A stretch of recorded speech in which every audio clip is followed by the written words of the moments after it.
Hey, what's going on YouTube? It's FPL Yusuf and welcome back to another video on my YouTube channel. Today I'm going to be going over my game week 2 transfer plans. We're going to be looking at some players to target. I'm going to be showing you guys what I'm thinking of doing with my team, and we're going to look at the fixtures and how my team lines up for next week. So without further ado, let's get into the video.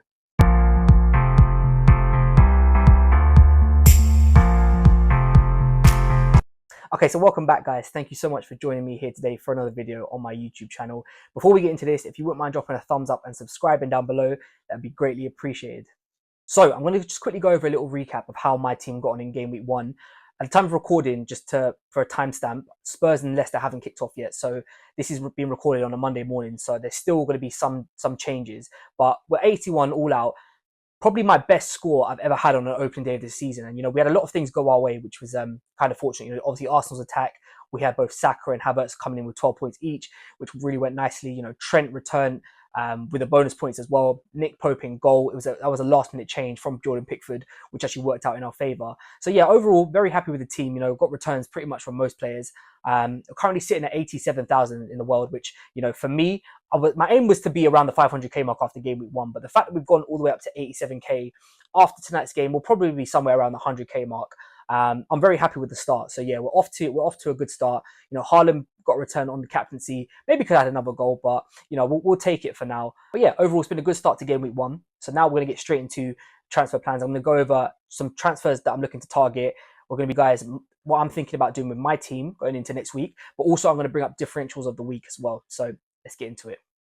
Right, so transfer targets. Now, this week, game week 1 was really good actually, because it showed me that there are a lot of teams and a lot of players that maybe we weren't considering beforehand might actually be worth a consideration. So, obviously the first game week is going to be crazy, right? Everyone's trying to set up the best they can, but no one really knows who's finding form, what teams are looking good.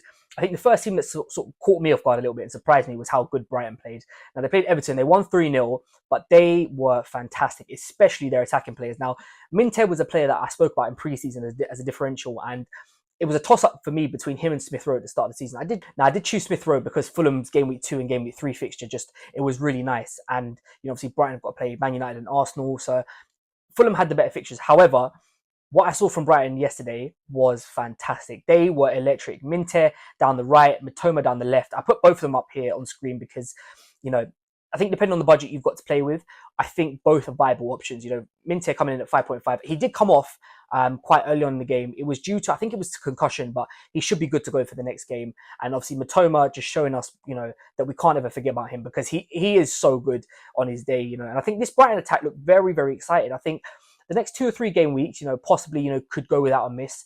But I think after that, when their fixtures start to turn, I think these two are going to be very, very important. And, their price points are going to offer us a great route to the point. So, yeah, I've got both of them on there because I couldn't choose between which one. Second player on this list is Brian Mbeumo. Now, to my surprise, Ivan Toney wasn't actually in the squad, which just elevates Brian Mbeumo's position as a transfer target even more so because he's going to be on penalties now. Obviously, Vissa had the limelight in the game, got a goal and an assist, but Mbeumo did get himself a goal and is obviously on penalties when Ivan Toney's not there, which for me is very interesting. He's at the 7 million point price bracket, which I think is quite affordable for a lot of people. People will either have Jota or Eze, so people are already going to have players around that price point. Now, I think Brentford have got Liverpool this coming week in game week 2, but I think after that, I think Mbeumo, if you could afford to get to him, I think becomes a genuine consideration. He's going to be playing, off the right of that front three of Brentford, but as I said, crucially, is on penalties, and Brentford do seem to get a few penalties here and there. Historically, when Ivan Toney's been playing up front, he's managed to tick over penalties for them. And I think, Vissa, Kevin Schroeder, and Mbeumo, I think them three just have like a really good connection. So I'm expecting them to get goals this season. And I think at 7 million, and Mbeumo priced as a midfielder as well, it's always beneficial when you can find someone who's playing, in a forward position as a midfielder, because you get the extra point for a goal, you get the extra point for a clean sheet. And like I said, he's got the other route to points with the penalties. So yeah, definitely someone to keep an eye on. And finally is a man who's already in my team. And again, someone that I spoke about in pre-season, that's Kai Havertz. I am expecting, first off, as an Arsenal fan, I'm expecting him to have a good season for Arsenal. But as you can see, again, he's nailed for minutes. And there was a lot of conversation about whether him or Jesus would start up front. To be honest with you, Havertz is the main number 9. And even if Jesus does come on, more often than not, he gets pushed out to the wings. And even if Jesus did play up front, Havertz just gets dropped back into midfield. So he's going to be on the pitch. And I think for me, he just offers a focal point for Arsenal's attack, which he's going to be involved in stuff, whether it be goals, assists, he will get points. And I think if you haven't got him, and he's probably expected to price rise this week. So if you've got 0.5 in the bank and you've got maybe like a Solanke, or you maybe took a gamble on like a Tony or a Mateta, I think it's worth personally going to Kai Havertz. Despite the fact that they've got Aston Villa next game, I think Arsenal are pretty much, alongside with City, just almost fixture-proof in a way where they can score against anyone and they can keep a clean sheet against anyone. Now, obviously, you'd want to target, players who have got straight greens playing for better teams, like a Liverpool. However, I do think that there is some sort of room there for Havertz to have a good season, and especially a good start to the campaign. Obviously, it depends on what happens tonight in the Spurs-Leicester game. If Solanke returns, then maybe you don't want to make that transfer. But if Solanke blanks, I think the whole reason why a lot of people were going to go for Solanke was for the first 2 game weeks. Now, if he either doesn't start or doesn't get a return, does that taint his value a little bit? Possibly. I do think he'll have a good season, but I think Kai Havertz coming in at 8 million, I think is actually a borderline still at the moment, the same way sort of someone like Isak's price. So yeah, definitely one to keep on the lookout for. Okay, so what am I going to do with my team going into next week? Now, before the season started, I had the idea that I was always going to roll in game week 2, and nothing's changed. I'm almost 95% sure I'm going to roll. There's a 5% chance that I might make a transfer, and that is only because Jarell Quansah might not be a starter now. Now, before we went into the season, we did think that Quansah's minutes wasn't nailed. There was always a risk that he could be rotated. I didn't expect him to get pulled off at half time, however. Slot was kind of big on the fact that Liverpool were lacking a real physical presence. And then when Konate come on, to be fair to him, Liverpool's team was like night and day. First half, lackluster. Ipswich were going toe-to-toe with him. There was no real aggression there. And don't get me wrong, Konate didn't actually do anything wrong. There was a few sloppy passes, but it was defensively wise, he was solid. But when Konate come on, they brought on a physical presence and their team just looked different. So that has sort of got me worried a little bit about Jarell Quansah. Now, I'm going to come on to the actual transfers that I'm contemplating making in a second, but I'm just going to show you the team on screen now. This is my team for next week. I went on Fantasy Planner before the season started to work out what the team would look like in game week 2, and I'm happy with this. So, like I said, I'm 95% sure that I'm not going to make a transfer, but here are the transfers that I could possibly make in game week 2. If not game week 2, then probably game week 3. So as I just touched on in that previous section, Jarell Quansah is definitely one of them. Now, I could switch him out to another 4.5 million defender. There's a few options. Lewis Dunk from Brighton is someone that I'm looking at. Mazraoui from Manchester United had a great debut. He was someone that I was contemplating actually going in instead of Quansah, but I decided to try and take a risk on him. It doesn't look like it's worked now, so I'm going to have to get rid of him. The other option is, however, that I downgrade Jarell Quansah to a 4 million. Now, the reason why that this would sort of make sense is because it frees up 0.5 million for me to potentially move Alexander Isak on next week. Now, as you can see at the bottom of the screen, my thought at the start of the season was to get to game week 3 and then move Isak to Watkins. Now, I know that sounds a bit crazy because obviously Isak, the price he's at is such a good value. But for me, even before the Newcastle got the red card, Southampton was sort of on top of them a little bit. And I didn't really see a lot from Newcastle. I'm not saying that Isak can't score goals. For me, I just wanted to wait and see and make this choice for game week 3, but I wanted the option there just in case I wanted to move to Watkins. Now, Ollie Watkins did get pulled off after an hour. I think that's due to the fact that he had no preseason minutes. I wouldn't read too much into that. However, it is something that I'm monitoring, and Newcastle do play Spurs in game week 3, and they actually have quite statistically a good record against them. So this is not a definite. It's just a possibility. If I am going to get to Watkins, I'm going to need to free up 0.5 million.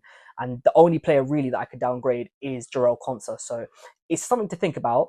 But like I said, for this week personally, I probably am not going to make this change. I'm probably going to leave it another week, get another week's worth of data, just see how Newcastle respond. They've got a favourable fixture against Bournemouth, to see how Aston Villa play against obviously Arsenal, tough game for them, but just to see if Watkins looks any sharper. So there's a few things that I can sort of consider, but I think for the time being, I'm just going to roll this week, give myself another week's worth of data, and then make the choice going into game week 3.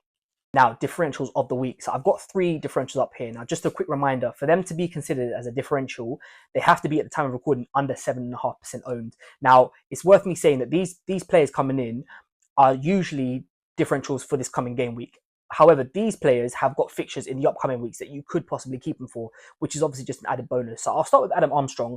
Had a very good expected goal return. I think it was about 0.80. So Southampton really did dominate Newcastle in that game. Like I said, even before the red card, they were the team that was on top. And it surprised me a little bit because I did expect Newcastle to go there and sort of win quite comfortably, as I think a lot of people did, because most people did captain Alexander Isak.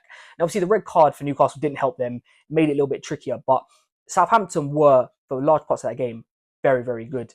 And Adam Armstrong coming in at 5.5 would free up a lot of money to be able to move to another midfielder.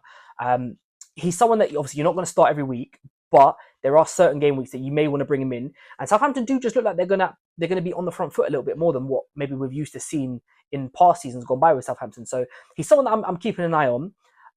We'll have to wait and see. Obviously, it depends on how his relationship with Ben Brereton Diaz works out as well. That's obviously going to be quite crucial to it. But I think he's someone that definitely, A, could be a good budget enabler if you're looking to upgrade your midfield or your defence. But B, is someone who I think could actually rack up some sort of goals numbers this year. Okay, next up is Dominic Szoboszlai. Got himself an assist in the first game, coming back with a 7-point haul. He was someone that, again, we spoke about in preseason that we were considering.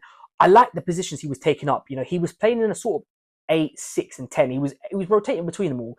But I liked how attacking he was, especially in the second half.